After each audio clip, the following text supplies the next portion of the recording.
कि जी। जो भारत सरकार, चाहे कांग्रेस की सरकार रही हो, चाहे बीजेपी की सरकार रही हो, चाहे प्रांतों की सरकारें रही हो, जो वही लॉलीपॉप सर। लोगों को देती हैं कि आपको फ्री राशन दे रहे हैं, आपको हम किसान निधि योजना दे रहे हैं, आपको आवास दे रहे हैं। माना कि आवास तो बहुत जरूरी है, क्या हम्म।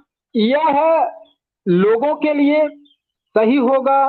जो गरीब तबके के लोग हैं उनके लिए राशन सही है, या फिर यह गरीबी को और बढ़ावा देगा?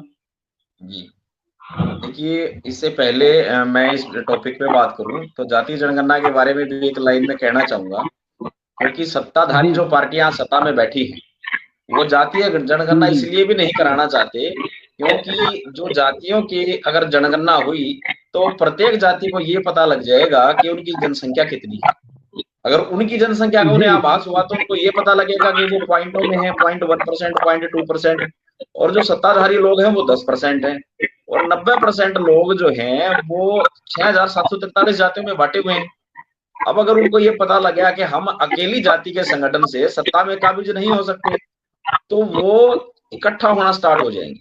और ये जो सत्ताधारी पक्ष है, जो जातिवादी राजनीति करते हैं, धर्मवादी राजनीति करते हैं, उनके लिए एक श्राप का काम करेगा। एक मतलब हथियार खड़ा हो जाएगा कि लोग जुड़ने स्टार्ट हो जाएंगे और वो अपनी जातियां छोड़ देंगे और भारत के नागरिक बन जाएंगे, क्योंकि भारत के नागरिकों के लिए संविधान बनाया गया और इन्होंने उसको जी। जातियों में बांट दिया। और रही बात, जैसे आपने बताया कि भाई राशन और फ्री में जो घर रहने का या बिजली, ये जो भी चीजें हैं ये राज्य की ड्यूटी बनती है, राज्य के डायरेक्टिव प्रिंसिपल ऑफ स्टेट के अंदर, कि उनको रहने का, स्वास्थ्य का, उनके खाने पीने का, उनकी नौकरी की व्यवस्था करना वो राज्य की ड्यूटी है।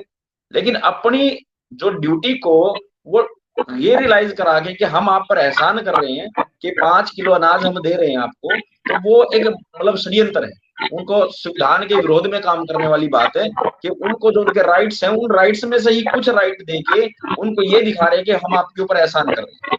और अगर हम देखें भी तो कि 5 किलो अनाज अगर आज एक गरीब आदमी को दिया जा रहा है तो उसकी कॉस्ट लगभग 100 से 120 रुपए बनती है, और उसके बाद अगर एक जी। साल की हम बात करें तो लगभग 6,000 7,000 रुपए, और 5 साल में अगर हम बात करेंगे तो वही आमदनी 6 से 7 हजार रुपए की बनेगी टोटल। अब जो साल में ये जो आमदनी उनकी बनेगी और सरकार को इसके एवज में उन्हें जॉब देनी पड़ गई, तो एक महीने की आमदनी कम से कम एक पीएन की हम बात करें तो 50 से 60 हजार रुपये सैलरी ले लेता है। तो वो साल में जो है ना जी। लाखों रुपए कमाएगा और 5 साल में 30 से 40 लाख रुपए के आसपास उसका बजट होगा। अब 30-40 लाख रुपए जब एक पीएन 5 साल में कमाएगा तो उसको प्लाट की भी जरूरत नहीं है, बिजली फ्री की भी जरूरत नहीं है, और स्वास्थ्य का भी वो अपना व्यवस्था खुद कर लेगा, और उसके साथ साथ वो अपने परिवार को जैसे मर्जी जो है ना सुविधाएं दे सकता है।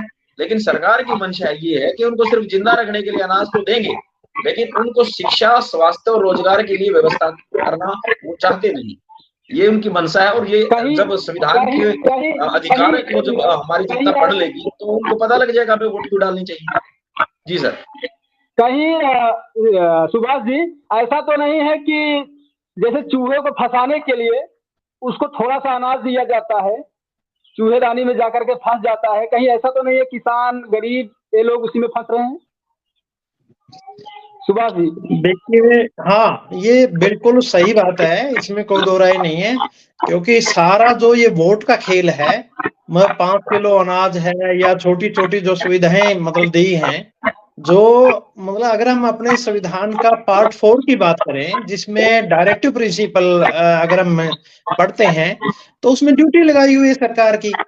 और सरकार जी। एक समाजकारी कल्याण, एक राज्य बनाएगी कल्याणकारी, और उसमें जितने भी बूढ़े हैं उनको पेंशन मिलनी चाहिए, विधवा है उनको पेंशन मिलनी चाहिए, बच्चों को सुरक्षा मिलनी चाहिए, महिलाओं को सुरक्षा मिलनी चाहिए, सबको पढ़ने का अधिकार है, पंचायती राज है, उसके अंदर है समान वेतन, समान काम, बहुत सारी मतलब उसमें जो भी मतलब अक्षर में लिखा हुआ है 36 से लेकर के और 51 तक है, उसमें सरकार की ड्यूटी जी। लगाई हुई है। सरकार मतलब ये एहसान कर रही है जनता के ऊपर कि हम दे रहे हैं, जबकि मतलब हमारे संविधान ने जी। ड्यूटी लगाई।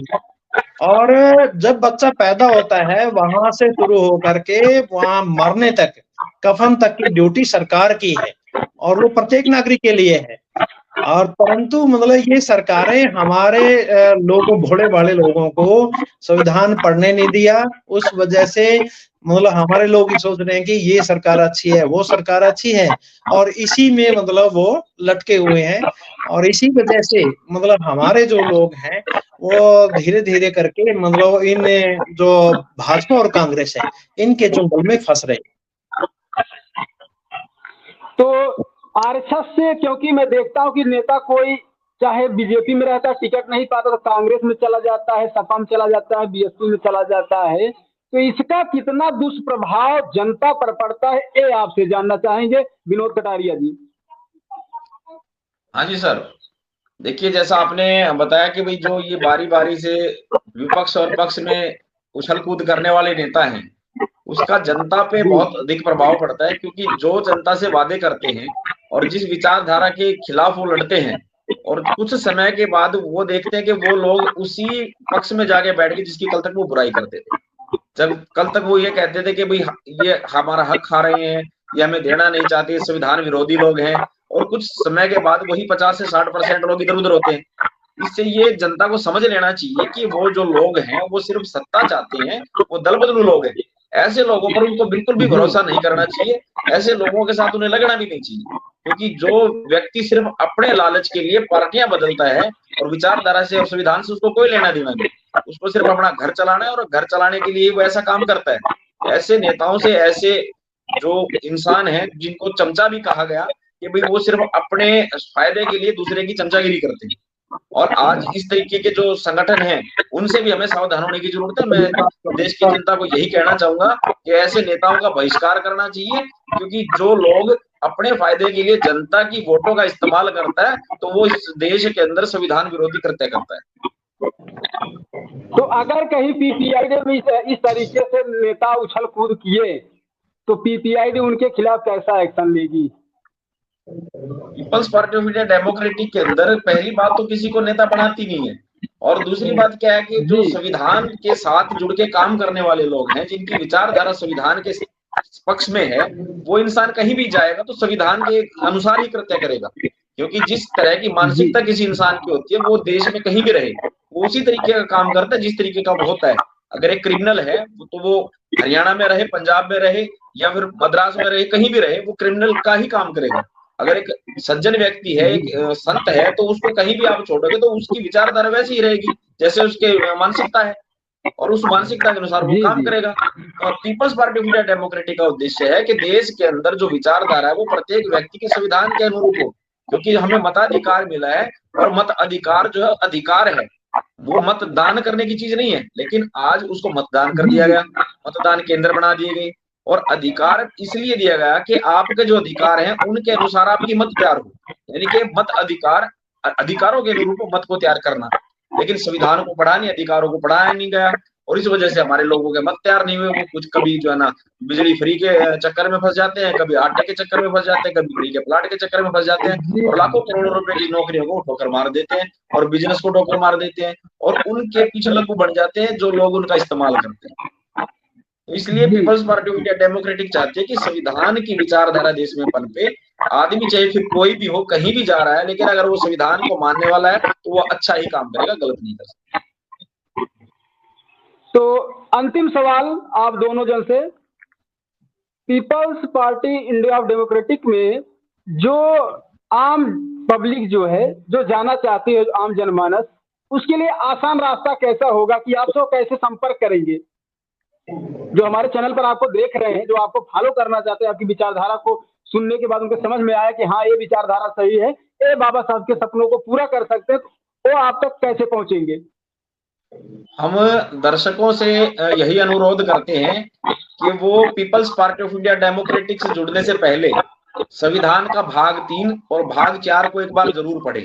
अगर वो उन दोनों चीजों को समझ जाते हैं तो वो अपने आप को people's party of India democratic पक्ष में मिल पाएंगे, और आने वाले समय में वो people's party of India democratic के साथ मिलकर काम करेंगे, और इस मिशन में जो बाबा साहब ने चलाया कि भाई हर व्यक्ति को समानता का अधिकार, हर व्यक्ति को अच्छा जीवन जीने का अधिकार और देश के अंदर बंधुता का जो है माहौल होना चाहिए। जो आज एक दूसरी जाति के नाम पे लड़ाया जाता है, एक दूसरे धर्म के नाम पे लड़ाया जाता है, वर्गवाद के जो है ना पक्ष में वोटें कराई जाती है, इस तरह की जो मानसिकता है वो लोगों की people's party of India democratic बदलना चाहती है। और पूरे देश के अंदर जो हम भारत के लोग हैं वो बंधुता के बंधन में रह के पूरे देश के अंदर काम करें और ऐसी सरकार का निर्माण करें कि जो पूरे देश के लोगों के लिए और लोगों के द्वारा और लोगों की ही सरकार हो, किसी नेता, किसी जाति या किसी धर्म की पार्टी की ना हो। यही अनुरोध मैं सभी से कहूंगा। आप जय भीम, जय मूल्यवासी, जय भारत, जय संविधान। जी जी, थैंक यू। सुभाष जी नमस्कार। हाँ सर, मैं भी एक मिनट लेना चाहूंगा आपका। जी जी कहिए। मैं ये कहना चाहता हूँ कि जो people's party of India democratic है, जैसा कि महामानव बुद्ध ने भी मतलब एक बात कही है कि संगम शरणम गच्छामि, धम्मम शरणम गच्छामि, और ये सारा मतलब क्यों कहा उन्होंने, मतलब और बाबा साहब अम्बेडकर ने भी कहा है कि नायक पूजा खतरनाक है। तो ये जो मतलब लोकतांत्रिक और संस्थागत नेतृत्व लेके आई है, इसमें ये मैंने पहले भी बताया कि ये किसी की पार्टी नहीं है, किसी ना धर्म की है ना जाति की है। मतलब इसमें हमारे जो लोग हैं जुड़ करके काम कर सकते हैं।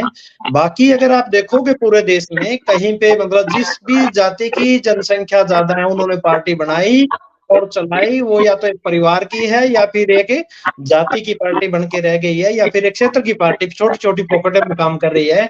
और हमको एक पार्टी चाहिए जो मतलब कांग्रेस और बीजेपी का मुंह तोड़ जवाब दे। Peoples party of India democratic इसमें सही साबित होगी, क्योंकि जब 9 अगस्त 2018 को दिल्ली के जंतर मंतर पर संविधान की प्रतियों में आग लगा दी गई थी, तब कोई भी 29 लाख संगठन है पूरे देश में, एक भी संगठन आगे नहीं आया था।